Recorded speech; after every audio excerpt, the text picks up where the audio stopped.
Hey everyone, and welcome back to the Warcraft news. There really is something for everyone this week. We have got some sexy new armor to show off. We've got the curious inclusion of the Scarletts in a bit of an odd place. Then Blizzard are kicking up a bit of a stir with damage variants, so slipping in a bit of RNG from the past into the game now, which has got some split opinions. There's then new conduit developments and even more Elune lore that I think will be quite interesting indeed. Now, there's only a few days left in this month, so if you're interested in getting this month's Patreon loot from us, then, well, now's the time. Oh yeah, there's also a sticker that I don't have on me right now. So, it's a chunky month. Number one, the Warlock class pin. Second, the Tirnanog special. So if you want some Irish lore, and that's the same lore from our country that actually inspired Ardenweald, things like the Winter Queen are kind of from us, then hey, you might like that. And then, of course, I mean, come on, if you like some Ratchet and Clank, you know, the sort of junkyard aesthetic, then, I mean, that's one to have up around your desk as well.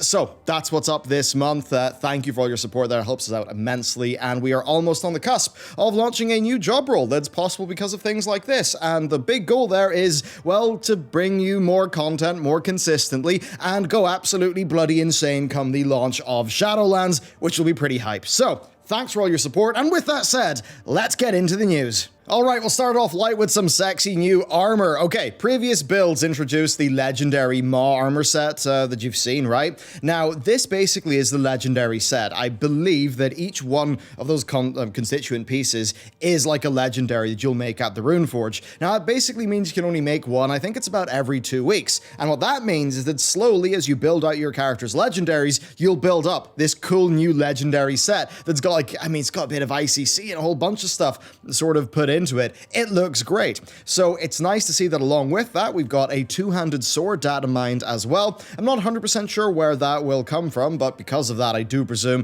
that there'll be other weapons that will go along with this Maw set. Certainly, very nice to see, and I really like how in this expansion, you'll be trying to get your Covenant set, your Covenant set's tints, your back armor, and then you'll have, you know, for each armor type, so maybe if you've got a few characters between the few different armor types, you'll be working away on this as well. And for me, that just brings back what I mentioned in my reasons why I'm hyped for Shadowlands video, that sort of thing where across multiple alts, you'll kind of just have nice little things to work towards. I think this is another example of that, and that's something that'll be really good for the health of the game. Then next, we've got some armor that probably is going to be easier to get, so this stuff is all labeled New Player, which makes one presume that it's from Exile's Reach, the new player zone in Shadowlands. Now, all of these new items are pretty cool, and they're inspired by low-level items from vanilla, like the one-handed axe is the Deadmind's Cleaver, the one-handed sword is the Decapitating Sword or Blood-Cursed Fellblade. You've got the shields, right? There's the Alliance Shield, but there's actually some other interesting ones because,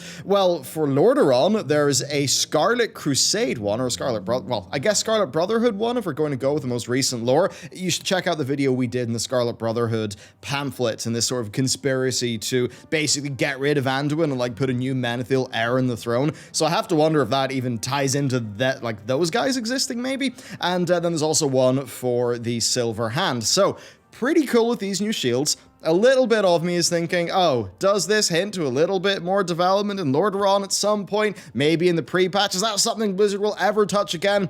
I'm not quite sure, but I can definitely say one thing, like, between the passion internally in our team and what I see from your comments and your views, people really would like to see something go on with Lordaeron, with those classic factions like the Scarlet, so certainly, I'd be interested to see if this is Blizz maybe hinting at that. Alright, next, the drama topic of the day, because, come on, it's a week of Warcraft news, there's gotta be a bit of drama. It's just how it goes.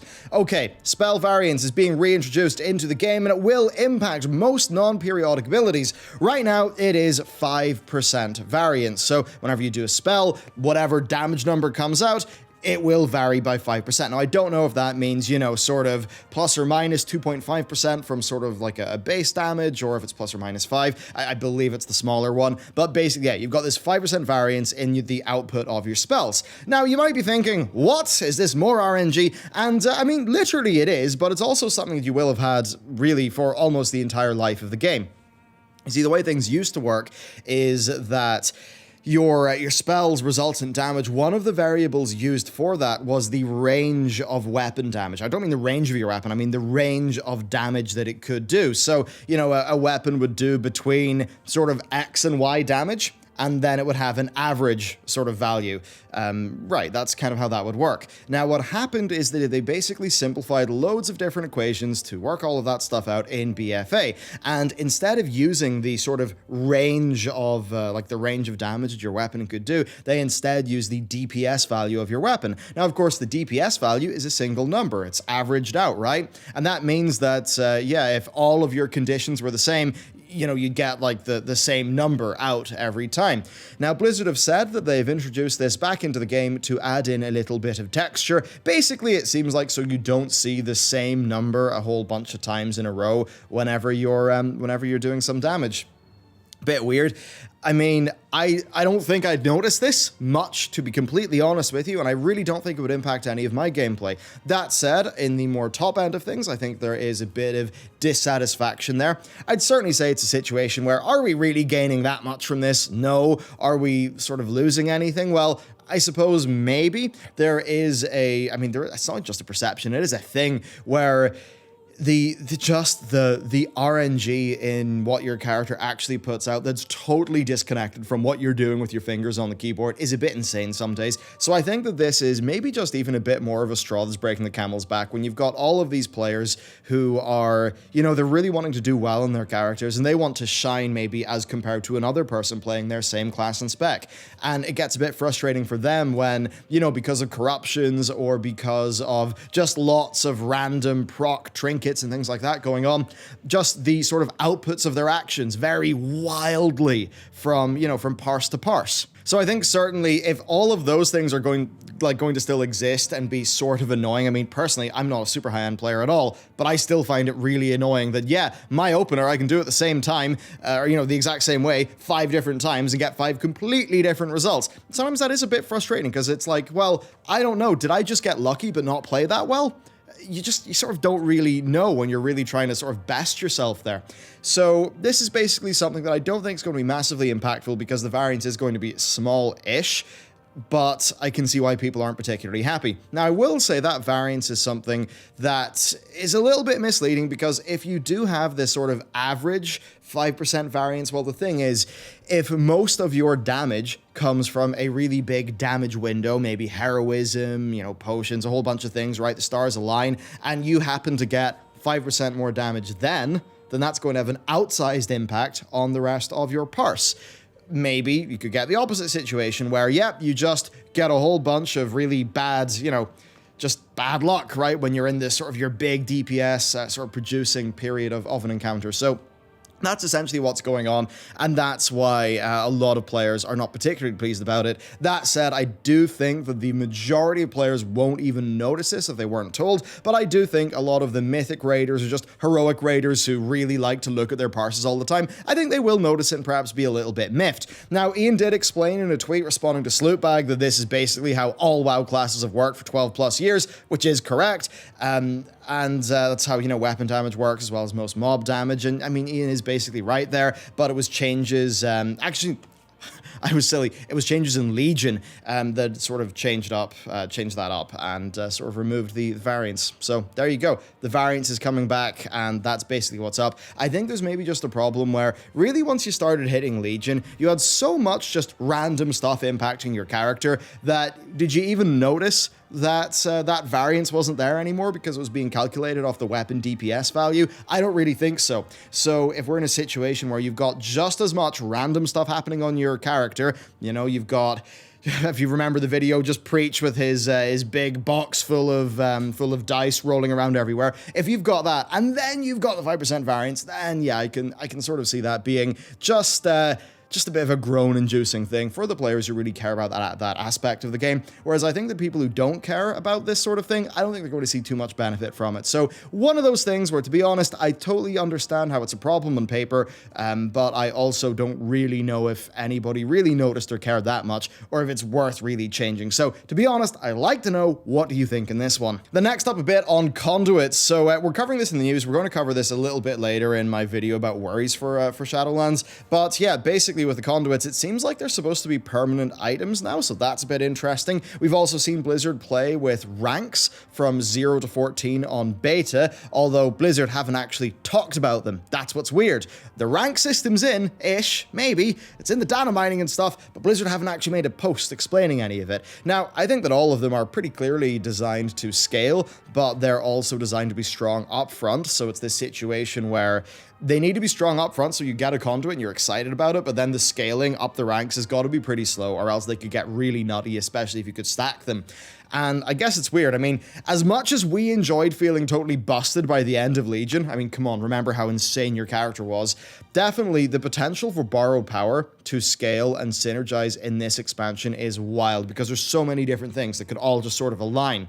So really, that's what's going on with the conduits. How will they work? We don't know. I mean, maybe it'll be pure item level like if they drop, from regular loot sources, but I guess the problem is having to, reacquire them if it follows item level rules.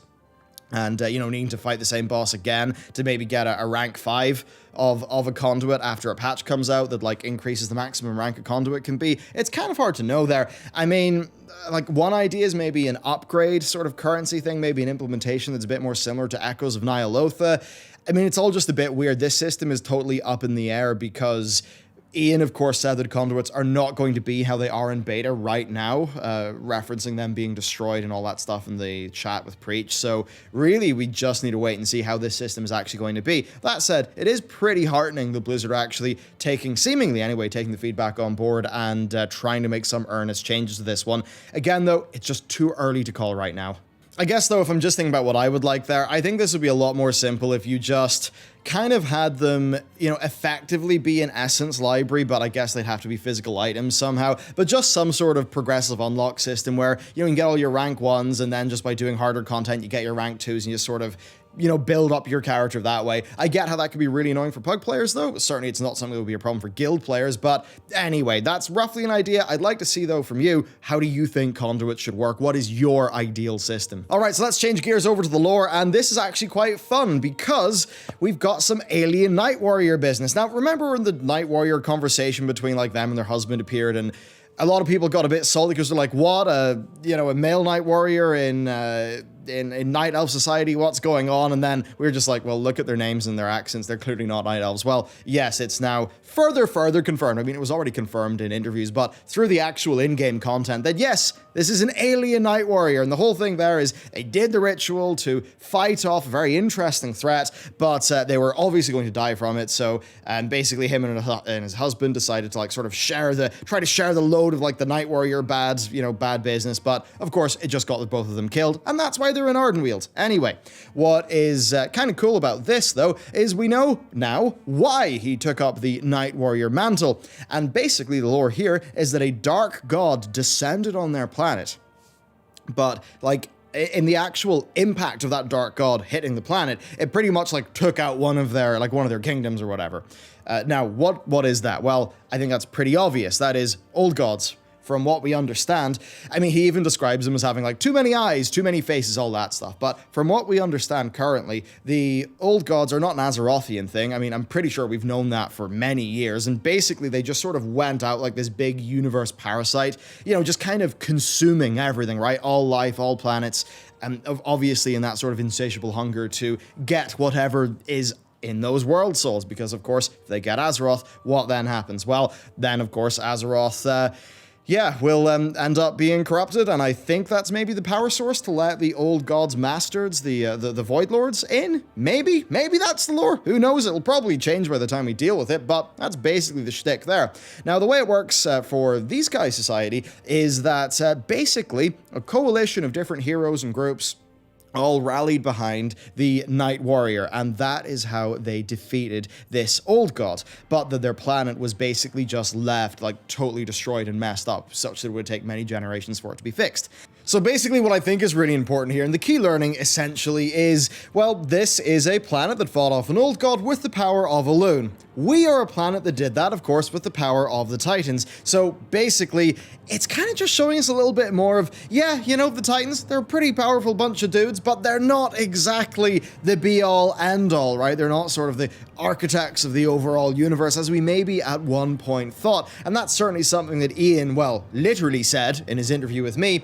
And yeah, just the example of, you know, Elune's bunch can do it too is certainly interesting. Now, if I was really a betting person, I would say that this Elune stuff is going to be an expansion. And I think it's super interesting that Elune has got this kind of like, almost sort of like arcane lightish thing going on in her good side, but then when it turns into Night Warrior mode, like all of this, you know, slightly more evil feeling stuff. I mean, Tyrande really willing to go pretty darn far to get what she wants, and a lot of it is pretty nasty stuff that if we were to moralize, I don't know really if moralizing forces is a thing to do in Warcraft. I suppose it sort of is, but it sort of is a bit evil feeling. So I think that'll be interesting with Elune. That said, I think we'll get a light expansion, then I think we'll get an Elune one after that point. But yeah, there you go. Alien Night Warrior, super confirmed from another planet.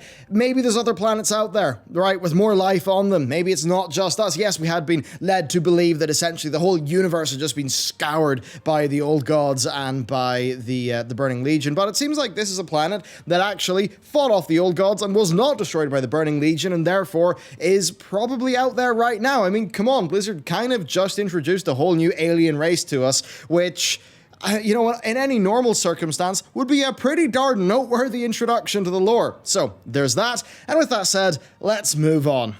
Alright, we've got a quick PvP update where the first PvP talent slot has been removed. Now that slot would basically give you various different flavors of getting out of sticky CC situations, and well, yeah, that's gone now. Players, once again, will be getting a dedicated PvP trinket. I think that's kind of interesting because it means you'll have your one dedicated PvP trinket plus one other trinket. Now, in terms of how that's balanced out, I've got to imagine it will be a little bit easier than people potentially going into PvP with two super strong like raid PvE trinkets. At least I'd imagine. Now, I have actually heard that, you know, if Relentless is gone, that this would actually change some arena comps, like Destro Priest Windwalker, which relies on 20% reduced CC from that to basically avoid dying at its first CC chain that it runs into. So with that not being there, it would kind of change up the comps. So I think that bit's kind of interesting. And certainly I'll say that picking Relentless and then not having to think about it was, in BGs at least for me, kind of nice. But there you go. Basically, that sort of side of PvP is going back to a slightly more old school direction. I have to wonder if it's just something that will be a bit more simple and a bit more easy to balance for Blizzard. Of course, I'm not a big PvP person, so if you are, do let me know what you think. Then next up, just some coverage of a Morgan Day interview that basically cleared up a little bit of Covenant swapping, where joining another Covenant will be really easy if you want to move away from the one that you're currently at, but rejoining an old Covenant that you have been at in the past, that will require extra tasks. But there is an important thing that was brought up in this interview, and that is, I think extremely importantly, that no progress will be lost with your old Covenant's renown and soulbinds if you are to leave. I think that's really good, and of course we do know that there will be strong catch-up mechanics with an eye to making the whole thing a good bit more alt-friendly.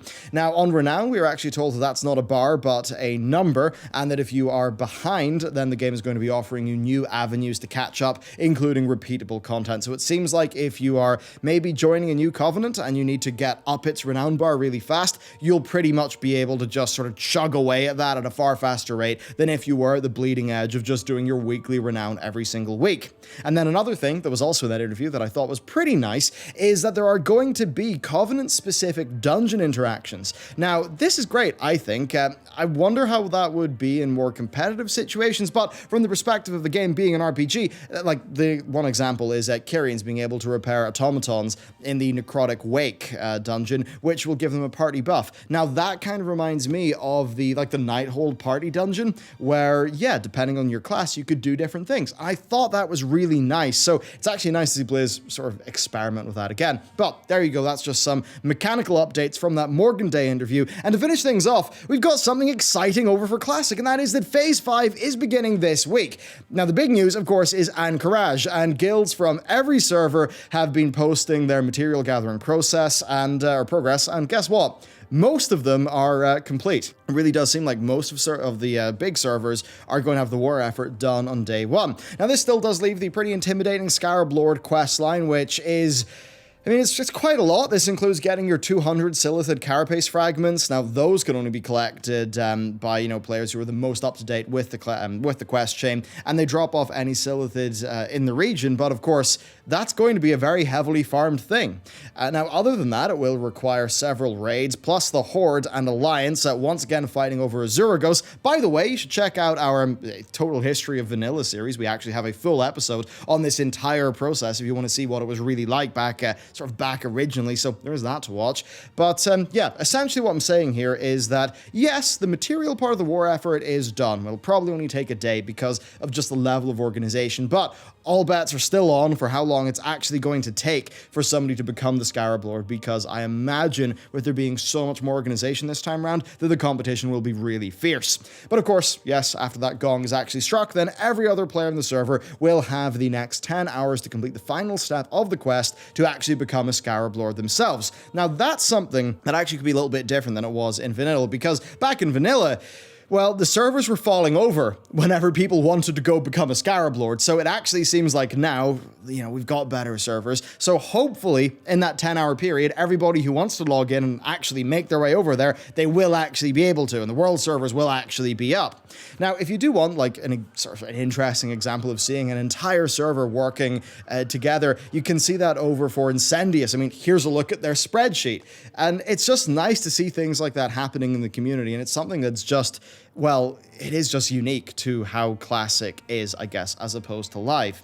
Now, of course, Phase 5 is actually a lot more than just that, because really when people think about Vanilla, they're thinking about a period of time that really does align with patch 1.10. So, relics are in. That means that Paladins and Druids won't have their vestigial slot. There's, of course, the big re-itemization of dungeon loot tables, which brings a lot more player power to those, well, you know, to those who are going to be doing the dungeons. There's Dungeon Set 2 armor sets coming in, plus the quest chains. There's a whole range of new blues, things like the Executioner coming in, so that's also going to be pretty cool. And really just more blues and purples. Basically, right, this is WoW Classic sort of turning into that version of Vanilla that most people remember the most, because that's really when WoW was kind of making a lot of its headlines and really hitting the apex of its initial sort of growth curve.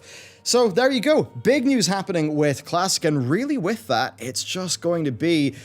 what next? And that's kind of going to be it. Of course, we are expecting TBC based on the survey that we got a good few months ago. Now we are expecting TBC to be a thing, which itself is, I think, pretty darn exciting. So really, that's it for the news. There is a lot going on in Shadowlands, a lot soon to be going down in Classic, which is pretty exciting. I can't wait to see the stories that come out of that. And to finish things off, of course, if you want to get things like Tyranno, get your slice of Ireland as well with some fun lore in the back. You want to get your Warlock class pin, of course, there is a sticker to go along with these guys as well. Then Patreon is the place, and of course, you'll very soon be seeing some of the fruits of that when we do our next job posting, and that's going to be something that will really just lead to, well, suffice to say, a lot more time for me to record things, which hopefully will mean more content for everyone to watch. Anyway, that's it for me. Thank you for watching today's video, and I will see you next time.